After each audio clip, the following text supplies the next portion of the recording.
Maoi, olha aí, quem disse que a quarentena vai deixar a gente fora de fazer as entrevistas e conhecer gente nova e aprender várias coisas diferentes por aí?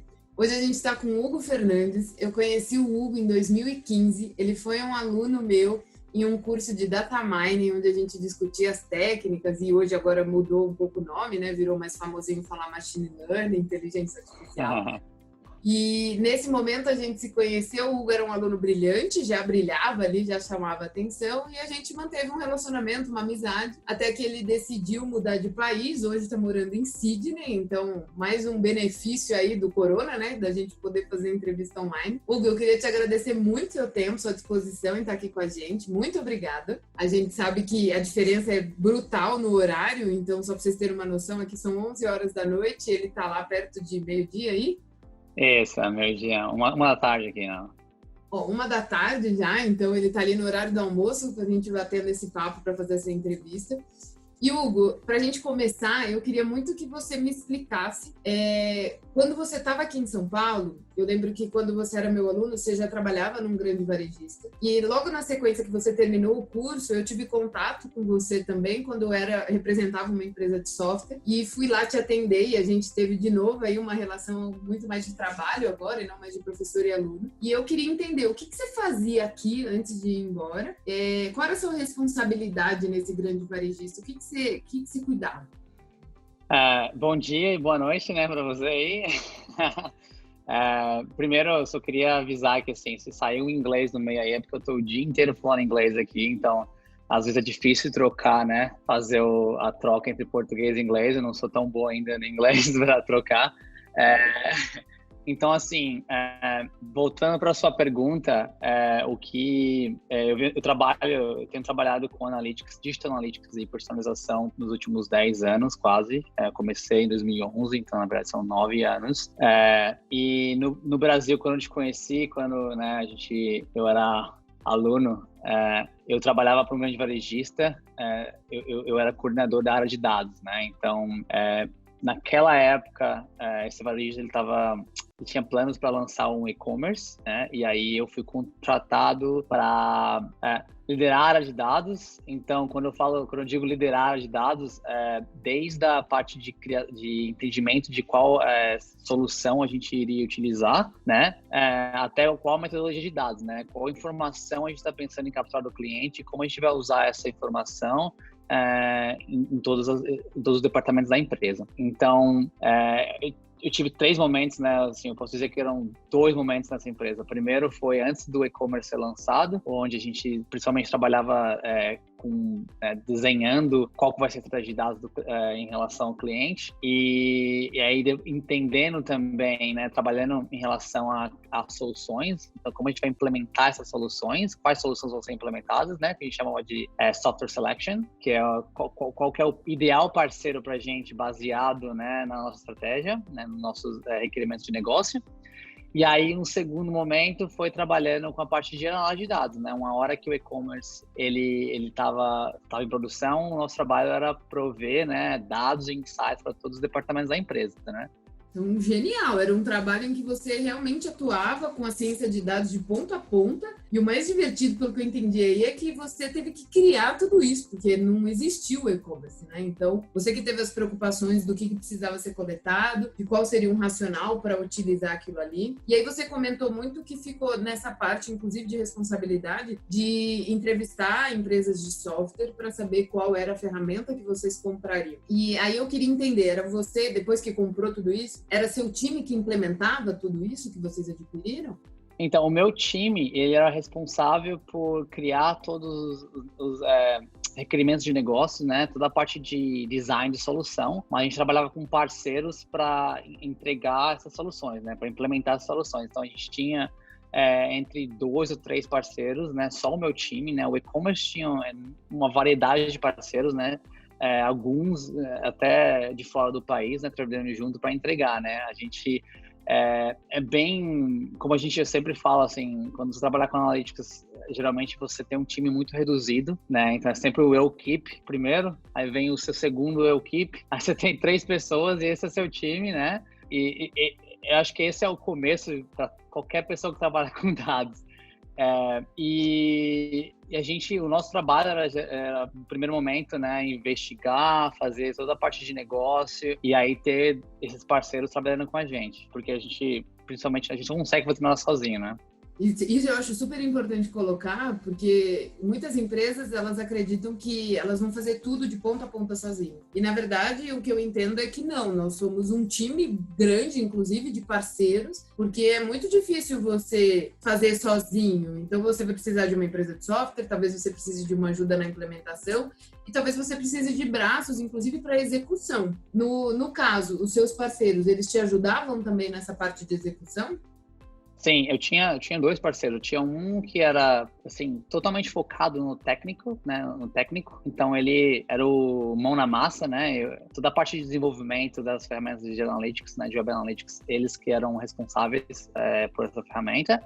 E eu tinha também o estratégico, né? O que eu queria comprar inteligência, né? Não só o braço, mas também a inteligência. Porque eu acho que quando você trabalha com um parceiro, o que acontece é que você ganha na inteligência. É mais rápido de você criar inteligência dentro da empresa. É ótimo, né? Porque fica para a empresa, né? Mas se você... O nosso ambiente de trabalho é um ambiente muito ágil, né? Então, tudo muda muito rápido. Então, assim, é um grande benefício você ter um parceiro que possa te vender essa inteligência, né? Possa te dar essa inteligência, né? Então, a gente trabalhou com os dois, né? Sensacional. E deixa eu te fazer uma pergunta. É muito comum quando a gente está falando de e-commerce, e aí eu acredito que vocês com certeza faziam algo semelhante a desse, mas vocês tinham algoritmos de recomendação de produtos? Sim, um dos trabalhos que a gente fez lá nesse varejista foi implementar uma solução de recomendação, né? Então, os famosos algoritmos de recomendação, né? Quem comprou isso, comprou aquilo, quem viu, aquele básico do Netflix, de todos os varejistas no Brasil, né? Então, a gente estava trabalhando com ele no momento e aí acho que é importante falar um pouco sobre isso, né? Que a tecnologia, ela estava lá, né? A gente comprou a tecnologia, mas a importância de ter o negócio, né, de criar as regras de negócio, de ter o fator humano, né, nessa implementação é o que faz se diferenciar do seu concorrente, né? Porque a solução pode ser comprada pelo varejista A, B, ou C ou D, né? Eles podem comprar mesmo, tá aberta, né? Você vai lá e compra e paga.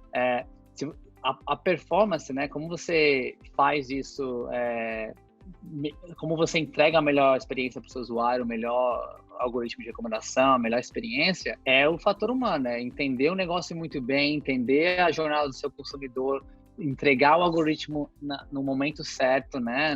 Qual que é o contexto, né? Qual o contexto e como você vai ter... A gente chamava lá no varejo de como uma conversa, né? Como você vai conversar com o seu consumidor, né? Existe uma evolução natural, uma jornada, né? Você não fala com... A ideia de se ter, né, machine learning ou recomendação é não entregar mais, né, aquela experiência em massa, mas tentar entregar baseado num contexto e no um a um, né? Claro que no 1 a 1 é mais difícil, mas você consegue ter um contexto, né? Consegue estar mais inserido no contexto e no que cada cliente ele precisa, né? Genial. Então, eu acho que aqui, só nesse comecinho do nosso bate-papo, eu acho que já deu para a gente aprender que o quanto o ser humano é importante numa visão estratégica, uma visão de negócio, e que a gente, junto com parceiros, consegue desenvolver coisas. Por exemplo, esse algoritmo que vocês desenvolveram com parceiro, mas que toda a estratégia estava interna dentro do responsável do e-commerce em si, e o quanto o seu papel como profissional que fazia o link entre essas coisas, era importante conhecer o técnico para poder cobrar do parceiro, para poder entender o que ele estava fazendo e principalmente saber vender isso, né? Então, o quanto comunicação é relevante e o quanto entendimento do contexto faz parte do processo de ciência de dados, né?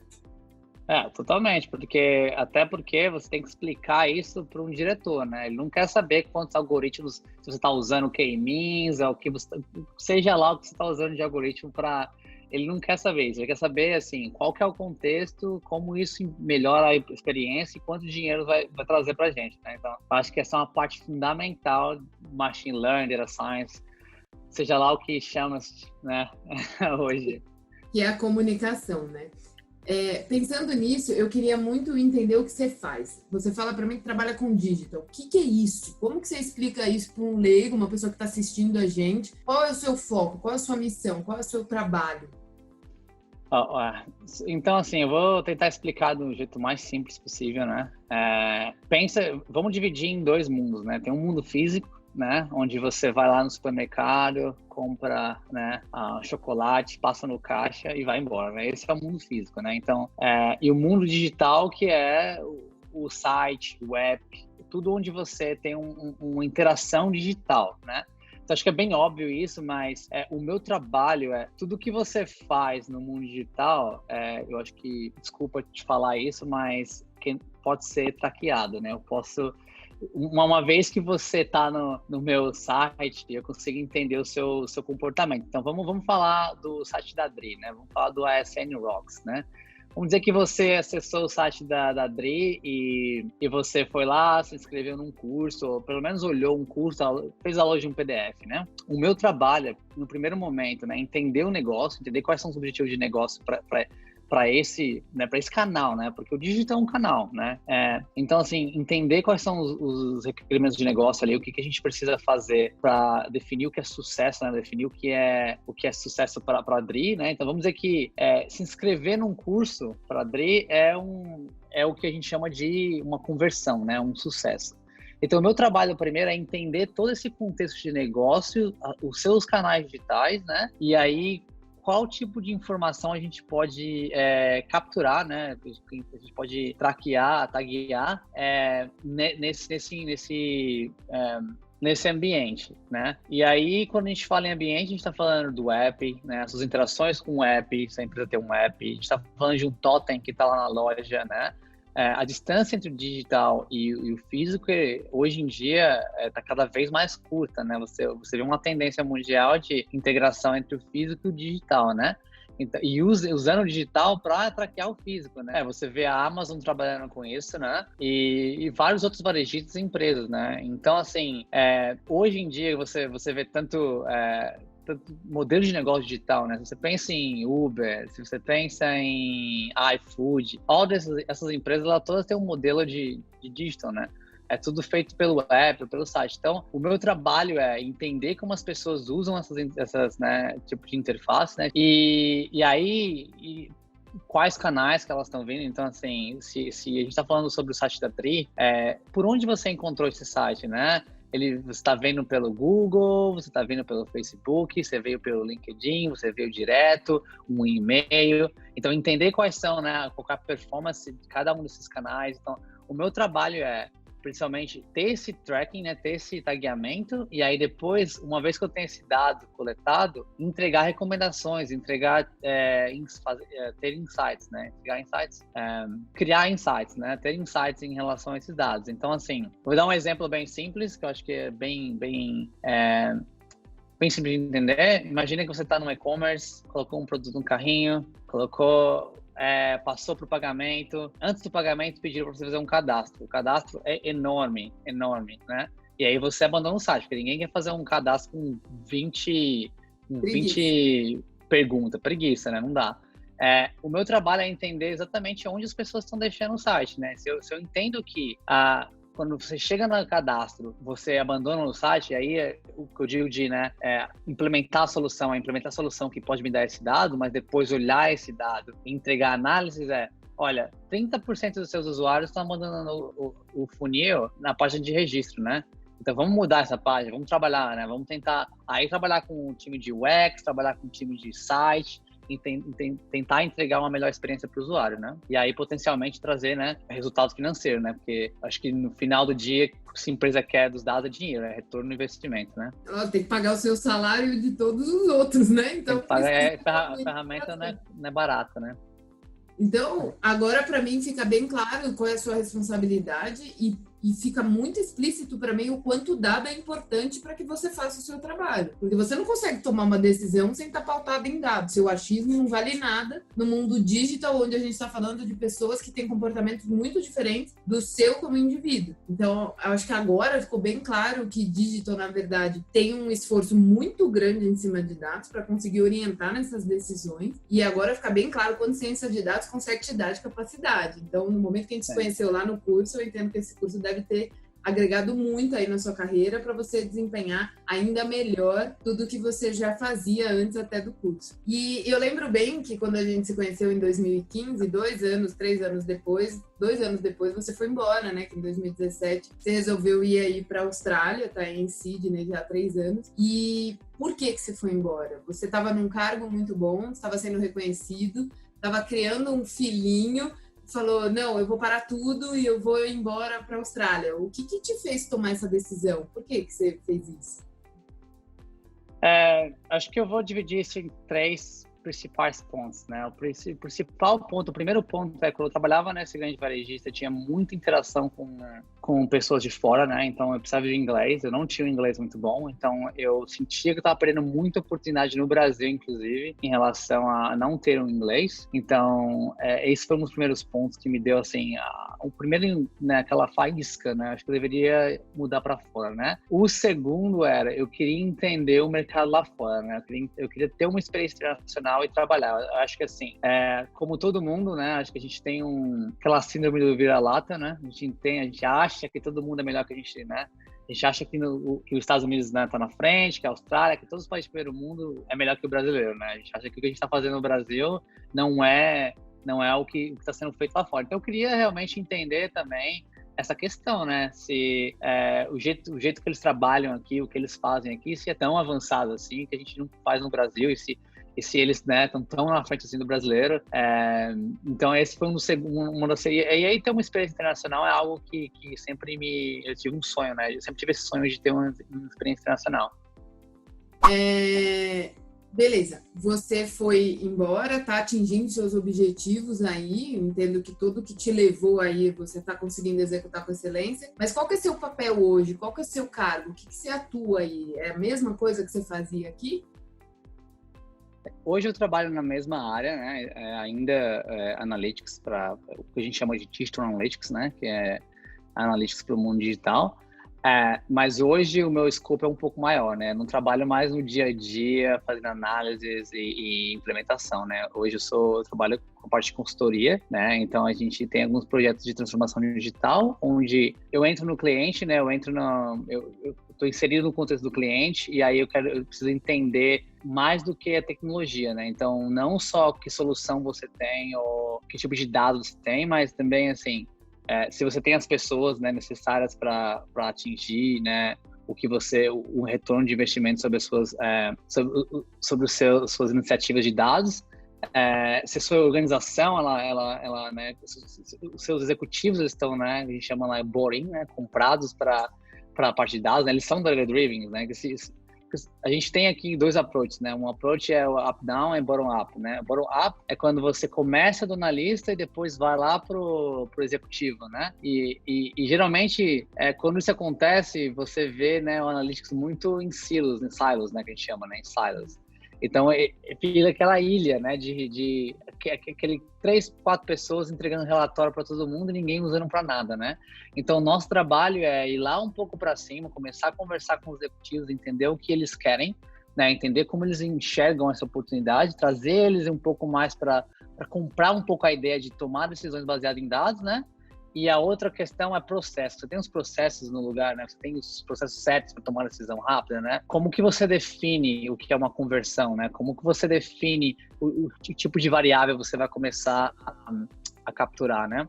Então, existe vários tipos o approach que a gente faz aqui, assim, existe um modelo chamado Puppet, que é um modelo inglês. Acho que depois eu mando para você o link. O que esse modelo é um modelo de transformação digital, de transformação de negócio, né? Onde você olha qualquer tipo de problema sobre a ótica de pessoas, processos, organização, tecnologia e informação. Então, eu lá no Brasil, né, o meu trabalho era muito mais focado em informação e tecnologia. Aqui eu preciso um level up, né? Eu preciso conversar tentar mudar toda uma cultura dentro de uma empresa, né? E aí vem treinamento, documentação, criar processo, criar alguns frameworks, e aí também, né, executar, né? A execução aqui é muito importante, porque a gente chama de enablement aqui, né, que é fazer o enablement dessas soluções. Então, como a gente usa isso para, né, trazer resultado, né? Então, como melhora lá a experiência do cliente e também como que isso impacta no negócio do cliente, né? Venda, lead, tudo isso que é o que importa né, quando você fala de dados, né? Porque o investimento não é baixo, então o que eles esperam aqui é que a gente, aqui em qualquer lugar do mundo, é que você traga retorno. Não, então você está realmente numa consultoria nível mudar mindsets e fazer com que a transformação aconteça, essa transformação digital, que é trazer análise de dados na veia, é ter um relacionamento melhor com o cliente, seja na forma digital ou até físico. Pô, bem legal, assim, que você teve uma visão muito ampla, e no momento quando a gente tem essa visão ampla, o nosso mindset também muda, né? Porque agora a gente consegue entender as essências dos porquês e paraquês e começa a dar valor para várias coisas que antes talvez a gente não desse, quando a gente é um analista ali simplesmente fazendo o nosso pedaço, né? Muito legal. Agora eu tenho duas perguntas que eu fiquei bem curiosa enquanto você falava. A primeira delas é, quando você foi para a Austrália, você já foi com esse cargo, com essa vaga, ou você aceitou fazer outros tipos de trabalhos até entrar no seu mundo, na parte que te diverte, que te faz feliz? E a segunda, que é a mais curiosa, como que é o cientista de dados aí da Austrália? Como que é o mercado para ciência de dados? Tem profissional ou tem escassez de profissional? O que é importante? Então, a primeira pergunta que é, quando você chegou aí, como que foi, né, o seu cargo? E depois, como que é o mercado? Que essa eu estou bem curiosa. Eu acho que a primeira pergunta eu cheguei sem inglês, e aí, sendo bem franco, sem inglês, você não consegue trabalhar na sua área aqui na Austrália, porque acho que comunicação é a base, né, de qualquer tipo de trabalho, né? Eu acho que, assim, se você for pensar em relação a dados, então, é o tempo inteiro conversando com stakeholders, apresentando dados, né, tendo que convencer tendo que convencer pessoas a utilizar ferramentas e dados que eles nunca usaram antes. Então, se você não tiver inglês, infelizmente você não consegue. Então, eu cheguei sem inglês e aí eu trabalhei com muitas coisas aqui. Eu trabalhei com lixeiro aqui na Austrália. Eu trabalhei em café, trabalhei como pedreiro. Então, nos primeiros 6 meses, o meu foco ele foi principalmente no meu inglês, né? Então, eu estudei bastante, tentei evitar um pouco de sair com brasileiro aqui, porque a gente sabe como o brasileiro é, né? A gente se reúne, vai pro churrasco, praia, e a gente não quer falar inglês de jeito nenhum. Mas ajudou bastante, porque depois de 6 meses eu fiz uma entrevista. Assim, para ser bem sincero, meus primeiros meses, todo mês eu recebia vaga e recruta me mandando mensagem no LinkedIn para fazer entrevista. E aí o meu problema foi sempre o inglês, né? Então, depois de 6 meses com o inglês um pouco melhor, eu fiz entrevista. Eles me deram um visto de trabalho e agora eu tenho um visto de trabalho de 4 anos aqui na Austrália. Genial. Então, quer dizer, quando você foi aceitando um outro cargo para você se familiarizar mais com o inglês. E aí, no segundo momento, você já conseguiu um emprego, então foi bem fácil, né? Você fez quantas entrevistas para conseguir esse emprego? No momento que eu tive que meu inglês estava um pouco melhor, eu fiz 4 entrevistas e eu passei em 2, né? Então, assim, existe realmente uma escassez de profissional aqui, o que vem a segunda pergunta, né? Então, eu acho que se você, né, 2 coisas, né, eu quero falar sobre o mercado na Austrália, que eu acho que muita gente está curioso para saber, né. A primeira é, se você tem aquela síndrome de vira-lata, que você acha que o brasileiro que a Austrália é melhor, você está muito enganado, porque o brasileiro está muito na frente da Austrália em relação à maturidade do trabalho, assim. O que eu posso dizer é, a Austrália tem mais recurso, né? Tem mais dinheiro aqui. Então, assim, se você quiser comprar uma solução, o cheque está assinado amanhã, né? É muito mais fácil você ter o recurso. Mas em relação ao profissional, primeiro, eles não têm profissionais aqui, então tem uma escassez enorme, por isso tem muita gente vindo de fora trabalhar aqui na Austrália. E a segunda é, se você pensar em maturidade, coisas que eu estava fazendo no Brasil em 2015, 2016, nesse varejista, eles estão começando a fazer aqui agora, né? Então, muita coisa que eu aprendi no curso de Data Mining está sendo falado sobre isso agora, aqui em 2020. Então, e outra coisa, o brasileiro trabalha muito duro. Eu acho que a gente, pela questão que o brasileiro não tem muito recurso, né? A gente está sempre numa escassez de recurso muito grande no Brasil, né? Então, você tem que provar, né? Eu coloquei R$1, tem que vir R$5, senão não fecha a conta. Isso, né? É uma pressão que a gente tem de fazer entregar resultados, que aqui na Austrália não tem. Claro que alguns negócios a pressão é muito grande, mas eu cheguei a alguns clientes que, assim, eles tinham investido $1 milhão, $2 milhões em soluções de marketing, eles nunca usaram. 1 ano sem usar, assim, não tem ninguém olhando para isso, né? Ou você pergunta assim, qual que é o seu principal KPI aqui? Eles não, do digital. Ninguém sabe responder. Então, assim, existe essa... No Brasil, se você chegar no Brasil e perguntar qual o KPI, o estagiário te responde, porque você tem que trabalhar baseado em dados. É verdade, eu acho que a gente tem uma percepção, né, que a gente está no Brasil, que todo mundo é melhor que a gente, mas a real é que o brasileiro trabalha muito, muito duro, com pouco recurso e faz muito com pouco. E a galera reconhece aqui, né? A gente tem uma fama aqui, né? O brasileiro tem uma fama aqui de ser trabalhador, né? Então, assim, o meu chefe tá sempre falando isso, que a gente, assim, que é assim que meia galera tá indo embora, eu tô indo no escritório trabalhando e tentando resolver coisa, né? Tentando fazer... E aí é engraçado, porque quando você entende isso, você dá muito mais valor, né? Pro seu povo, né? Então, esse é um primeiro ponto. Eu acho que, assim, se você tá pensando que você vai chegar aqui e não vai ter o skill necessário, que você não é bom o suficiente porque aqui tá muito na frente, errado, tá? Você é capaz de você vir para cá e dar aula nos australianos, tá? A segunda coisa que eu quero falar é o seguinte, em relação ao mercado aqui, né? Olha, eu posso falar assim, eu posso compartilhar meu LinkedIn com vocês e eu posso mostrar toda semana vem alguém mandando mensagem para mim perguntando se eu quero ir para uma entrevista ou se tem alguém para indicar, né? Então, o mercado aqui, a Austrália tem 23 milhões de pessoas, né? É o tamanho de São Paulo, o estado de São Paulo tem 30, né?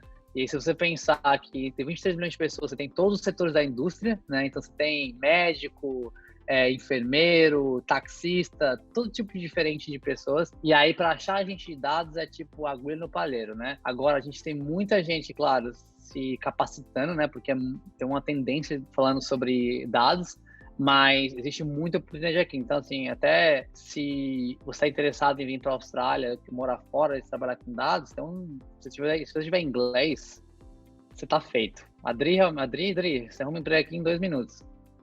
Gente, então calma, deixa eu ver se eu entendi. Então, todo mundo que quiser procurar uma oportunidade, aí a gente está falando muito de Austrália, né? A gente não está falando de outros países, mas em específico lá ele está em Sydney. Então, quer dizer que tem uma oportunidade imensa, porque falta profissional aí também, assim como falta aqui, e que a gente com essa síndrome aí de que a gente é inferior, a gente pode tirar isso da cabeça, porque você viveu essa experiência e você está vendo e está sendo até valorizado por ter esse comportamento de realmente conseguir produzir com pouco, que é a vida do brasileiro na miséria, como sempre, mas o quanto a gente pode se valorizar realmente de que nós somos bons no que fazemos e que a gente vai ser reconhecido lá fora.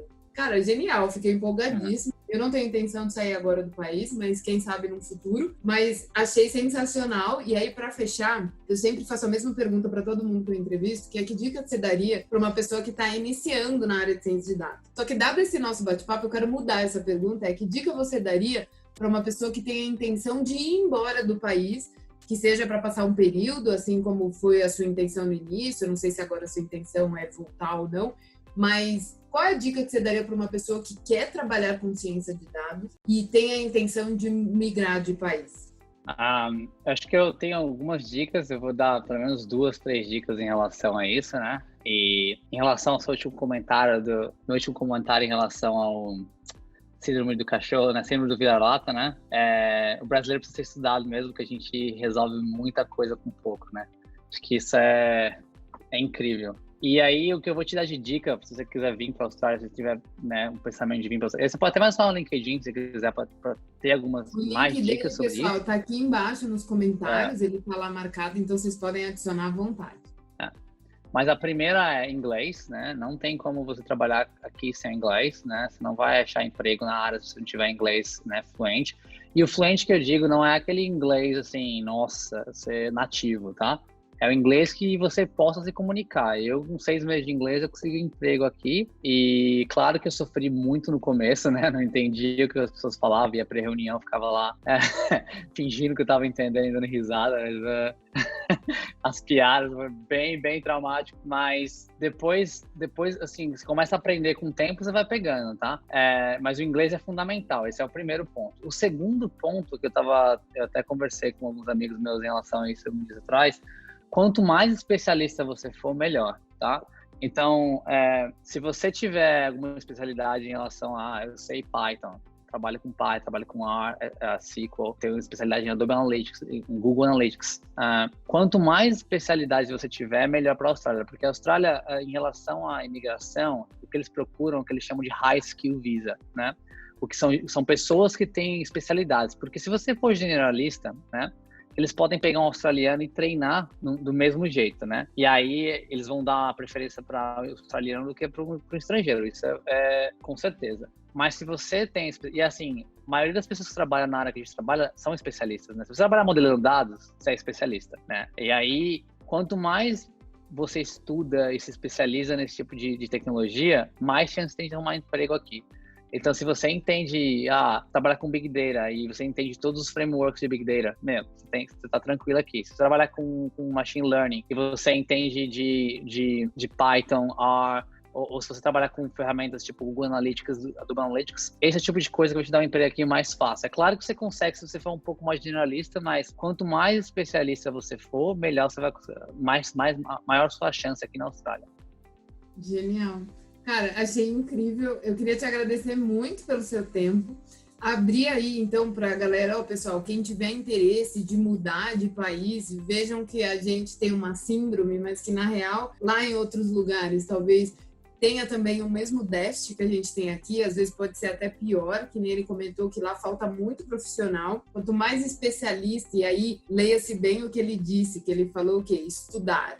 E estudar é sentar a bunda na cadeira e aprender alguma coisa, e não apertar uns botões e falar que sabe como aquilo funciona. Então, quanto mais a gente tem conhecimento, mais portas a gente abre. Eu acho que independente do país, não precisa ser só no Brasil, nem só na Austrália, em qualquer outro lugar, a gente vai ter o nosso espaço. E aí um ponto super importante que você colocou é a comunicação. E comunicação vai ser na língua da qual você estiver desempenhando sua atividade. Então, é natural que o inglês seja super importante para a gente trabalhar com dados, porque entra no que ele colocou também, que é o quê? Eu vou precisar fazer interação com o negócio, eu vou precisar contar histórias. E contar histórias vai ter que falar língua e falar dado. Então, Hugo, eu queria te agradecer muito pelo seu tempo, pela sua disposição, de pegar o seu almoço aí para a gente bater esse papo. Agradeço muito, muito mesmo. Você tem mais alguma mensagem, alguma coisa que você queira falar? Eu agradeço bastante a oportunidade também, esse espaço aqui para falar, dar uma dica, né? Acho que todo mundo está em quarentena, então é bom ver uma cara amiga de novo. E tô disponível, acho que a Bri vai disponibilizar meu link aqui, e que eu puder ajudar e te dar orientação, eu posso ajudar em relação ao mercado aqui na Austrália. E aí, acho que a mensagem é só, galera, fique em casa, né, isolamento social, e vamos passar por isso aí e sair mais forte dessa situação que tá no Brasil e aqui na Austrália também, no mundo inteiro, né? A gente não vai ter por onde fugir, então o negócio realmente é ficar em casa e ajudar em todo esse isolamento social. Hugo, de novo, muitíssimo obrigado. Para você que está assistindo a gente, aproveita muito aí essa oportunidade de interagir com o Hugo, o link dele está aqui embaixo. E muito obrigada de novo, gente. A gente se vê na próxima live. Um beijo para todos. Obrigada, Hugo. Bom trabalho aí para você. Um beijão, que eu vou dormir. Obrigado. Eu preciso trabalhar agora. Tchau, tchau. Um beijo. Entrar no Google no GitHub é muito fácil, achar vários códigos que fazem coisas incríveis. Mas e a interpretação disso tudo? Pensando exatamente nisso, a SN.Rocks lançou um curso agora que chama Data Science Analytics, Transformando Negócios. São 392 horas de curso com 10 professores incríveis, para explicar exatamente o porquê das coisas, para a gente não ser mais apertador de botão. E aí, você vai ficar fora dessa?